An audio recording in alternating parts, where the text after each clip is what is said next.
Hi, everybody, and welcome to day 2 of the SDG Media Zone at the UN General Assembly. This is the space to watch. Please stick with us all the way through 5 p.m. today. We have an amazing program coming up. We have goodwill ambassadors, business leaders, influencers, YouTubers, special guests, which I won't reveal. So stick with us and follow on social media using hashtag SDG Live. And I think now, without further ado, I will hand over to our first moderator, Georgia Francis King from Quartz. Hi, folks. I'm going to bring Sherri up on stage with me immediately so we can have as much time as possible. Hello, my name is Georgia Francis King. I am the Ideas Editor at Quartz, and I am selfishly so excited to be here. I grew up in Australia. I was a massive Sesame Street fan. I was a Big Bird girl. My father was quite upset that I learned how to say the alphabet with Z rather than Z because I was always listening to the American pronunciation of this. So I'm happy to be here today. Thank you for joining us. Thank you. I'm so happy to be here as well. But I think that we all know or have seen at some point in our lives Sesame Street itself. But could you tell me a little bit more about the work that Sesame Workshop does? Absolutely. I mean, I'm sure everyone here is familiar with Sesame Street, but I think most people often think of it as the domestic U.S. television show. And actually, Sesame Workshop is a global nonprofit. We're seen in about 150 countries, but in many of those countries, we create completely local adaptations of Sesame. So it's local Muppets. It's in the culture and language of children in that country, and it's designed to meet the needs of those children. So we like to say our mission is to help children everywhere grow smarter, stronger, and kinder, and we mean that. It's always been a whole child curriculum where we're focused not only on the academic basics, but on resilience and health in terms of stronger, on social emotional skills and empathy and understanding when we say kinder. So we've had a long history of working in some very challenging places, but also tackling some very tough issues, always from the lens of a child, and always using media and other outreach and educational opportunities to give children who might not have access to quality early learning access. So what would be some examples of some ways, aside from just the obvious direct translations, that you were trying to talk to different children in different regions? Well, when you say direct translations, it's not dubbing the U.S. version of the show. It's creating completely local production. So you partner with local experts, local educators, often ministries of education, to design the curriculum, and then the production, we find local talent. So it's completely local, and that's important. But I'll give you some examples, and I can give you some examples of certain topics as well. In a country like South Africa, we were the first preschool show to tackle HIV and AIDS. And at a time when HIV/AIDS was rampant and really affecting young preschoolers, either they were infected themselves or had lost a parent, we created the first ever preschool curriculum for HIV and AIDS, including the first ever Muppet, Cammy, who was HIV positive. And that allowed us to model for children, to help them feel less alone, to teach children you couldn't catch HIV and AIDS from playing with Cammy, but also, I think most importantly, to destigmatize AIDS and make it okay to talk about, which is the first step in terms of any sort of prevention. In Afghanistan, our local production, Ahlan Simsim, which means Sesame Garden, in Dari and Pashto, the lead Muppet is a little girl named Zari. And Zari wears her hijab and her school uniform proudly, and the curriculum is really designed around gender equity, to show young girls that they can go to school and dream big, and equally important, to show young boys that it's okay for girls to have different roles and responsibilities. So I think that's the power of Sesame, not only to reach children with quality education, but also to model really important social norms or challenge social norms, behavior change, sort of opening hearts and minds, if you will. Because a safe way to do that is always through culture, rather than in being Absolutely. I mean, listen, one of the things I love most at the Afghan production is not only did the research show that little boys who watch test 29% higher on attitudes of gender equity, but also there was qualitative research that showed that fathers said that they had changed their minds about permitting their daughters to go to school because of watching Ahlan Simsim. And I think that's because it's a children's show. It's non-threatening, but we're modeling those behaviors. So it's not just the children that are having the positive effects of these things, it's the parents who are watching it over their shoulders every day. Absolutely. Could you tell, so one of the regions that you're going into now is in Syria, and also like looking at people in the Rohingya crisis. Can you tell me how you've become more involved in these humanitarian efforts? Absolutely. Well, because at Sesame we're always looking at what are the biggest issues affecting young children.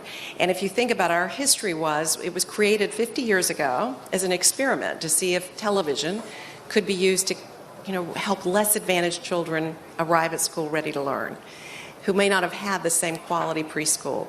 Today, when we look at where we can provide early education where children may not have that access, how could you not focus on the millions and millions of displaced children? So several years ago, we thought, how can we help, particularly with the Syrian crisis? I also want to say, even though Sesame was the first educational show to focus on preschool, that was just because at the time we believed it's where we could have the greatest impact and help children arrive at school ready to learn. Today, you have the neuroscience, and we know that those first 5 years of life are most critical in a child's brain development. We also know that if a child is exposed to traumatic experiences, adversities, that it can literally inhibit brain development. Therefore, imagine what displaced children are going through. And there's a huge irony, because knowing that the youngest refugees in many ways are impacted the most at the time in their life that has the greatest impact, there is less than 3% of all humanitarian aid going to education, and a tiny sliver of that to early education. So that's what led to our feeling like we have to do something. We know we can provide quality early learning, but we're not a direct service organization. So we partnered with the IRC, the International Rescue Committee, and we began to pilot in Jordan to use our content in Arabic, work with their home visitors, their learning centers, train and empower their service providers on the front line, so we could be not only using media to reach children in a large way, but also reaching the most vulnerable children directly. If some people may know, we were really fortunate. After we began that partnership, the MacArthur Foundation announced this big competition, $100 million. And we decided, okay, let's go together. Never dreamed that we'd be the last one standing.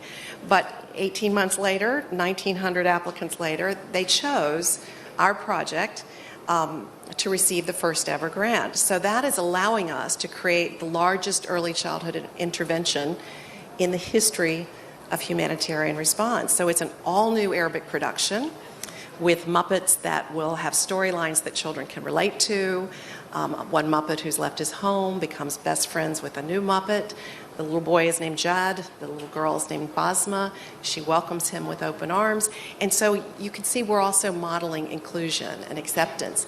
And it will be direct services, as I mentioned. It will be an all-new broadcast on media and mobile. And then we were very, very fortunate because in less than a year, the Lego Foundation stepped up.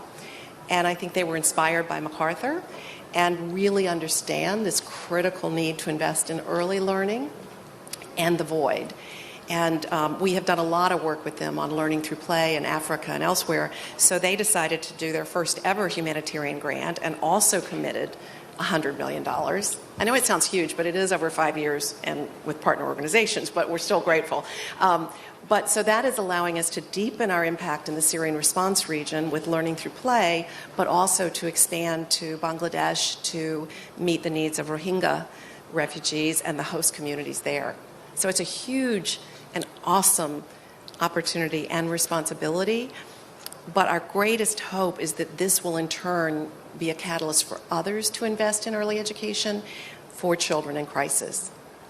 Is what I'm loving about hearing this is that you're stepping up to fill the place that humanitarian aid gap is filling. And sometimes private companies and organizations like yours need to step in where others aren't. and the collaborations that you're forming through this as well. Well, I think you're so right. I think, it's been a privilege to talk about this issue this week in particular, but, I think often it's just that people don't understand that the return on investment in reaching children in the early years is the most significant. And I think people often don't understand there's this huge void. I mean, if we're not reaching children with education, when the average displacement is anywhere from 17 years to 27, and I understand why the humanitarian, actors, we used to think of it as an immediate crisis. So of course you focused on shelter and safety and saving lives. But as these have become so protracted, if we're not helping the youngest refugees have any chance of overcoming the trauma they've experienced and having the early learning to thrive, then how can they be expected to have the skills to rebuild their societies? To me, it's a critical investment for all of us. Because step one is getting them through the immediate crisis, but then once they're through, they have to be able to thrive, and they have to build resilience because, it's challenging, but they have more opportunity if we reach them in the early years. Because a stat that I have been hearing thrown around the past couple of days is that the youth are only 25% of the population, but 100% of the future. And when you flip it to think about it that way, why aren't we investing more, frankly? Exactly. And listen, in the it's now 71 million people who are displaced. Nearly half of them are children, and 22 million babies were born in refugee spaces in displacement last year alone. So these are huge numbers. So what does the education space look like for these kids? Well, listen, there are a lot of great organizations. We're partnering with the IRC in the Syrian response region and BRAC in Bangladesh, who does amazing work. We work with UNICEF. There are so many, Save the Children. There's so many organizations who are stepping in and doing incredible work. But again, if less than 3% is going toward that, we all need funding, whether it's Sesame Workshop or UNICEF or Save the Children. We need to increase the wherewithal to enlighten people that they should be investing in the early years. And that's governments, it's philanthropists, it's everyone. So tell me a little bit more about Ahlan Simsim. Well, I am excited about Ahlan Simsim. It's named that because it means welcome sesame in Arabic. It will launch February 2nd, right, Kaylee? And I love this work, but it's, as I said, you'll see some Muppets you recognize, Elmo, etc., but we always create local Muppets to inspire children and to help them identify because they become such powerful role models. So as I said, there's a Jed who had to leave. We're not going to call him the quote-unquote refugee Muppet, but his storyline will be one that children can relate to, someone who has to leave their home and has gone somewhere new.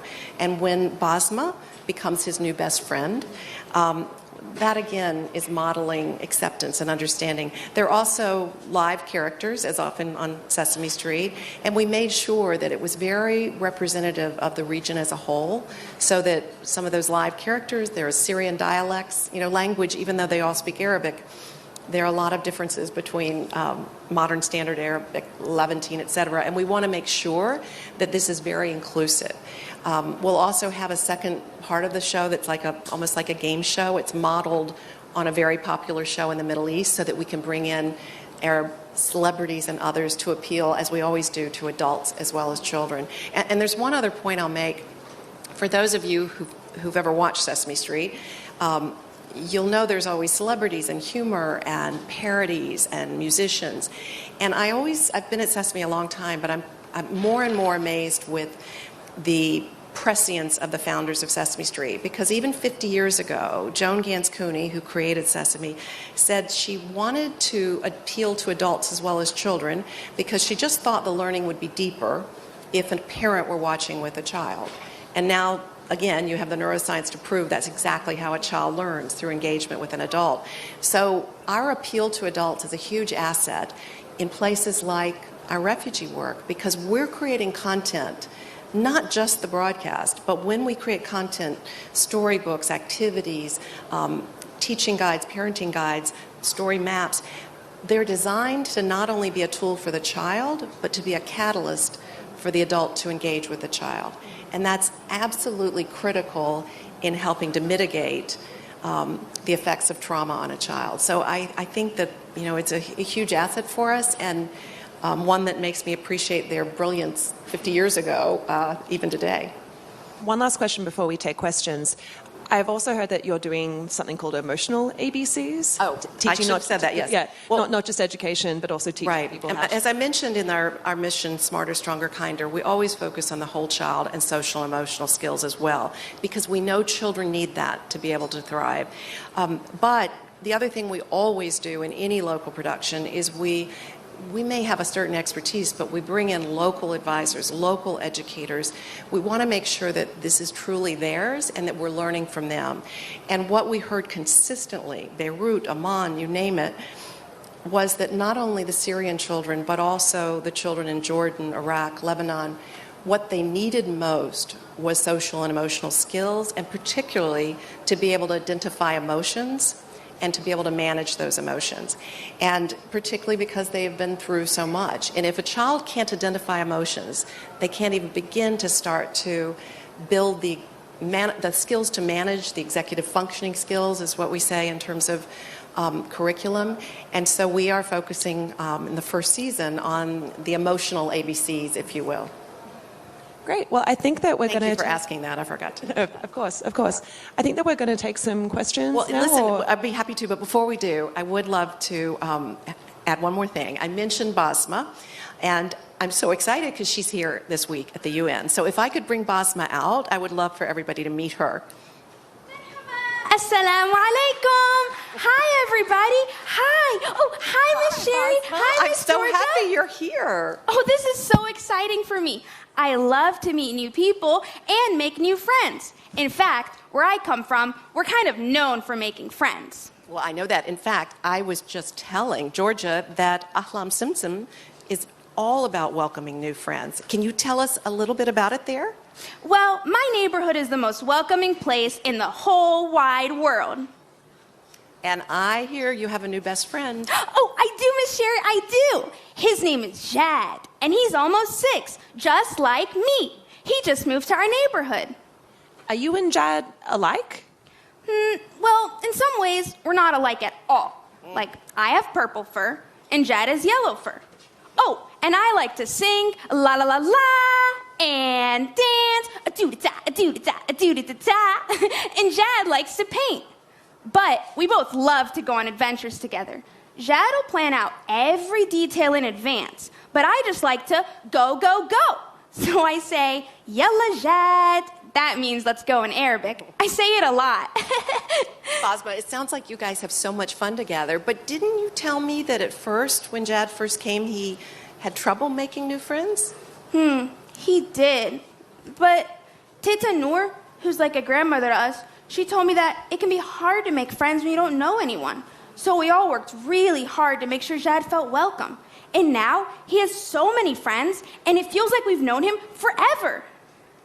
I bet he must still get sad sometimes when he thinks about his friends back home. That's a good point. That's really true. Sometimes Jad has something called big feelings. Tita Noor taught us all about it. It's like when you feel sad or afraid or angry and you don't know what to do. But you know what, Miss Georgia? We all feel like that sometimes. Like once, I was afraid of the dark. What did you do about it? Well, me and my friends, we learned special ways to help each other feel better, like counting to 5, or my favorite, belly breathing. And so when I was afraid, my friends reminded me to do my belly breathing, and it worked. What's belly breathing? Miss Georgia, Miss Sherri, do you want to try it with me? Everybody, let's try belly breathing. Put your hand on your belly, breathe in through your nose, and out through your mouth. Easy, huh? It really does work, too. But I think that's wonderful, and I think that Teta Noor, who taught you about these things like belly breathing, you know, when an adult is helping you manage those big emotions, it's really wonderful. I think Ahlan Simsim sounds like a very special place. Thank you, Miss Sherri. Thank you, Miss Georgia. I'm excited to get back there. But before I do, I heard there's so much to see in New York. I want to go exploring with my friends. It's true. It's true. Bye. But thank you for coming. Thank you. Thank you, everybody. Bye, Shukran. Basma. Ma salama. Shukran. Sherri, do you want to go explore with her as well? I do. Bye. Thank you, everyone. All right, great.